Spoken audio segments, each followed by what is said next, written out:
Hello everyone, आज मैं आपको बताऊंगी ईडीटी। इसका मतलब होता है expected date of delivery.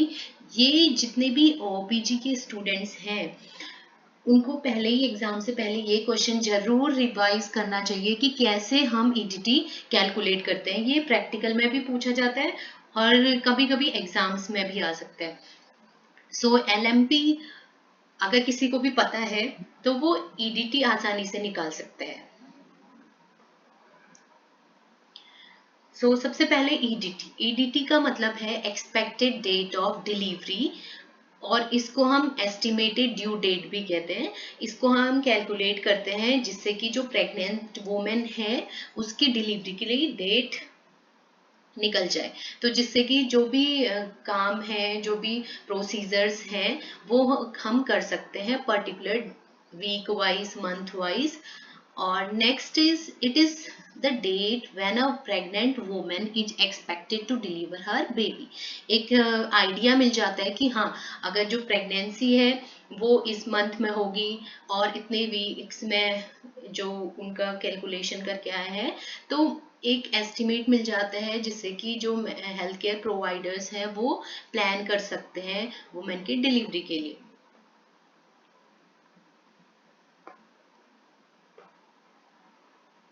Next is how EDT calculate.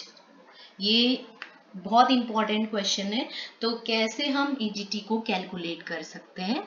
तो ईडीटी कैलकुलेट करने के लिए सबसे पहले तो हमें लास्ट मेंस्ट्रुअल पीरियड, अगर कोई वुमेन है वो ओपीडी में आती हैं, चेकअप के लिए आती है, तो हमें उनका लास्ट मेंस्ट्रुअल पीरियड का डेट पूछना है।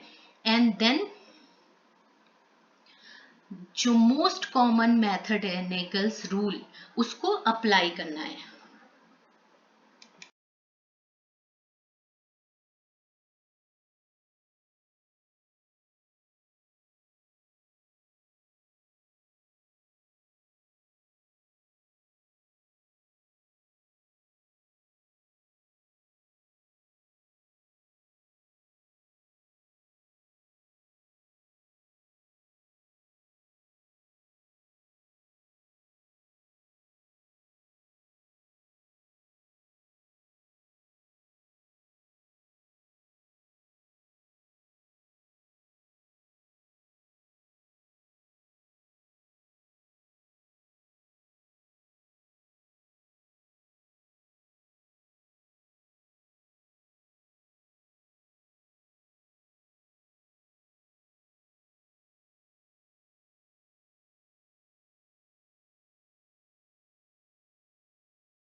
ये कंफ्यूजन हो सकता है कि जो लास्ट मेंस्ट्रुअल पीरियड है वो कौन सा है, कि जो एंडिंग पीरियड है पीरियड्स का या फिर फर्स्ट डे है।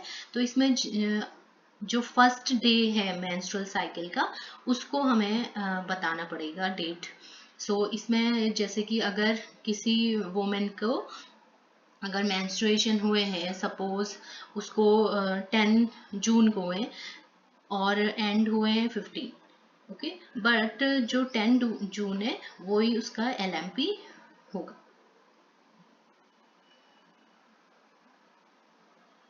सो LMP is basically menstruations first day of menstruation. Next is method. इसमें बहुत सारी मेथड्स आती है और कॉमनली जो मोस्ट एक बेसिक मेथड है दैट इज नेगल्स रूल, जो कि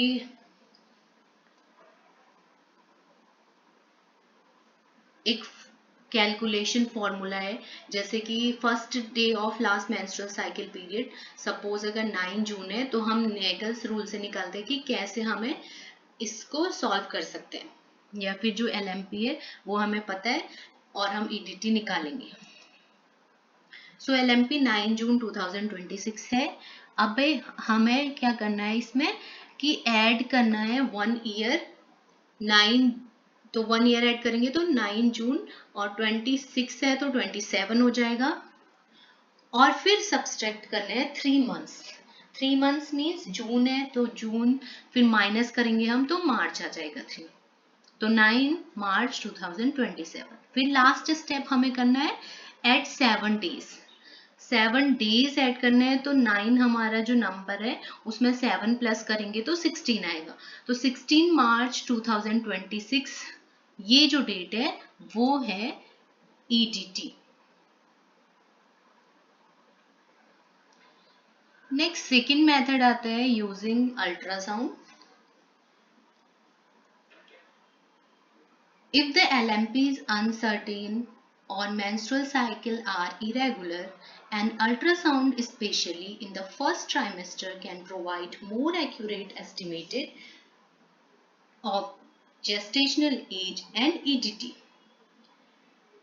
हम फर्स्ट मेथड जो करते हैं उसमें यूजुअली दिस मेथड जो मेंस्ट्रुअल साइकिल होनी चाहिए वुमेन की वो 28 डेज की होनी चाहिए, रेगुलर साइकिल होने चाहिए, तो हम नेगल्स रूल फॉर्म करते हैं। नेक्स्ट जो ये सेकंड मेथड है अल्ट्रासाउंड मेथड का, अगर मेंस्ट्रुअल साइकिल इरेगुलर है, अनसर्टेन है, तो हम अल्ट्रासाउंड का यूज कर सकते हैं। इससे मोस्ट एक्यूरेटली हमें जेस्टेशनल एज पता चल जाता है। और अल्ट्रासाउंड जैसे हम अगर चेकअप के लिए भी जाते हैं तो वहां पे भी एक अल्ट्रासाउंड में हमें आता है कि वीक्स कितने हुए हैं प्रेगनेंसी के, उसी के देख के जो वीक्स हैं उसी को देख के जो डॉक्टर है वो एडवाइस कर सकती हैं और प्रॉपर टेस्ट के लिए बोल सकते हैं और टैबलेट्स बता सकते हैं कि आपको आयरन, कैल्शियम, फॉलिक एसिड ये सारी टैबलेट्स लेते हैं तो पर्टिकुलर वीक के बारे में ये सब बता सकते हैं।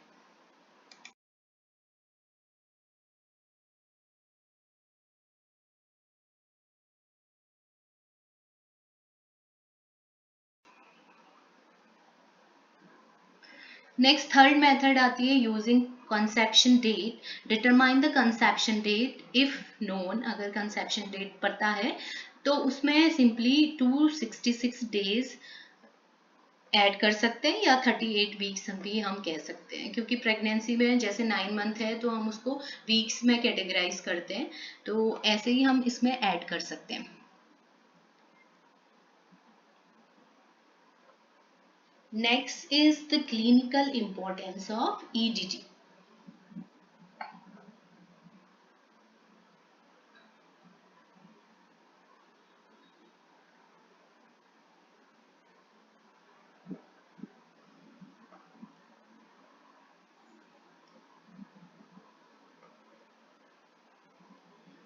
EDT help healthcare providers.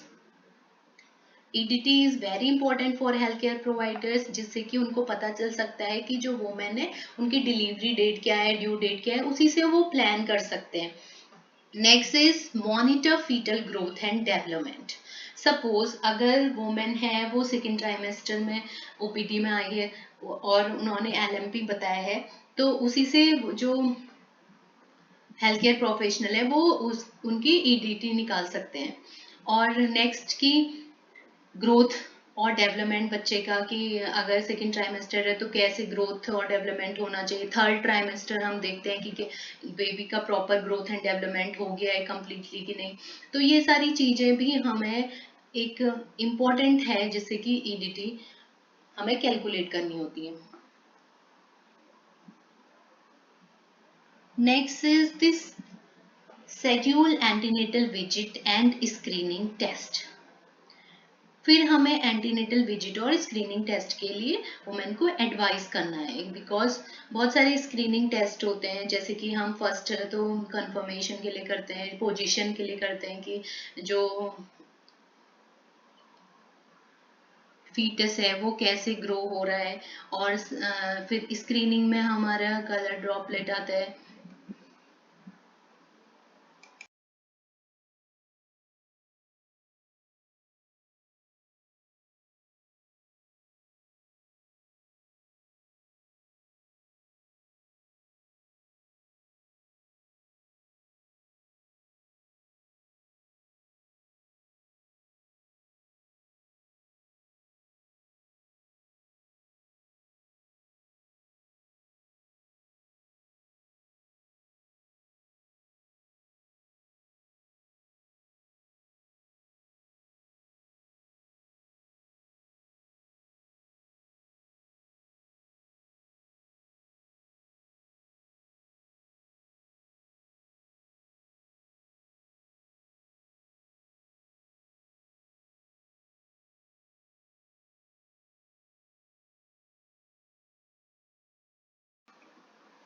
और इसी से एंटीनेटल विजिट्स का भी वुमेन को पता चल सकता है, डॉक्टर एडवाइस वो ले सकती हैं, स्क्रीनिंग प्रॉपर हो सकती है, और according to the weeks blood group testing, HP और ब्लड शुगर टेस्टिंग एडवाइस कर सकते हैं।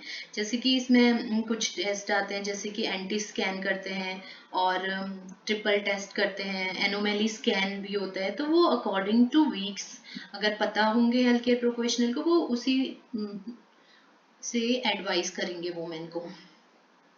सो इसमें नेक्स्ट आता है कि फीटल ग्रोथ स्कैन भी करते हैं, जी कि जो बेबी का ग्रोथ है अकॉर्डिंग टू वीक वो प्रॉपर है कि नहीं है। And next is identify preterm और पोस्टर्म प्रेगनेंसीज, और इससे हमें आइडेंटिफाई भी हो सकता है कि प्रीनेटल प्रेगनेंसी है या पोस्टर्म प्रेगनेंसी है। सपोज किसी का जो EDT है वो 10 जून है, बट उसको अभी कोई भी पेन नहीं हुआ है, लेबर पेन नहीं हुआ है, तो हम कह सकते हैं कि उसको पोस्ट प्रेगनेंसी है, बिकॉज अभी तक जो डिलीवरी है वो जो कॉन्ट्रेक्शन है वो स्टार्ट नहीं हुआ। ऐसे ही अगर प्रीटर्म होगा, प्रीटर्म में सपोज अगर डॉक्टर ने डिलीवरी डेट दी है 10 जून, बट उससे पहले ही बेबी डिलीवर हो गया, तो वो प्रीटर्म बेबी में आएगा।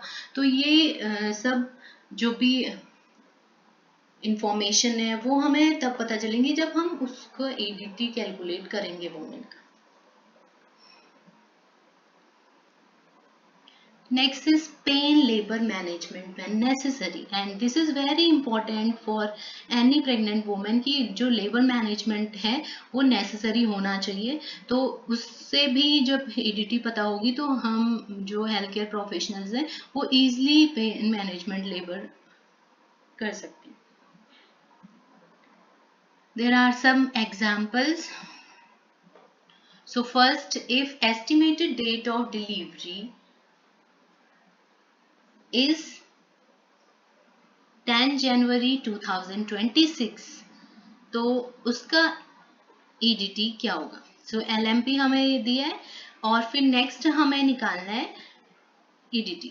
तो 10 जनवरी 2026 से हम 1 ईयर प्लस कर देते हैं तो 2027 आएगा, ठीक है। बट फिर हम जनवरी में -3 करेंगे, तो -3 हम कर रहे हैं, तो फिर -3 जनवरी में करेंगे, तो जनवरी के पहले क्या होगा? दिसंबर, नवंबर, फिर अक्टूबर, तो हमारा ये अक्टूबर आ गया। तो अक्टूबर तो हम बैक चले गए तो 2026 हो जाएगा, और जनवरी 10 है तो 10 में +17 करेंगे, तो जो इसका EDT आएगा वो 10 अक्टूबर 2026 होगा। ओके और इजली हम जैसे कि हमें 10 जनवरी 2026 दिया है, तो हम इसमें सिंपली प्लस कर सकते हैं 10 में 7 और फिर जनवरी में 9 मंथ प्लस कर सकते हैं, तो वो भी तब भी हमारा अक्टूबर आएगा।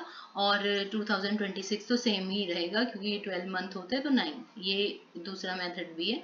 बट अगर आपको ये नेगल्स फॉर्मूला ही दिया है कि नेगल्स फॉर्मूला से कैसे निकालना है, तो आप इस कैलकुलेट कर सकते हो, ठीक है। 1 ईयर फिर -3 में मंथ में आएगा।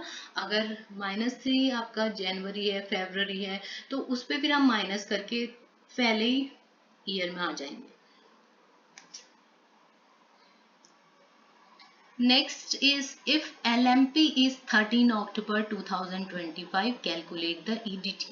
So you have to calculate this and you have to just type the answer on the comment. And next is if LMP is 10 June 2026, calculate the EDT.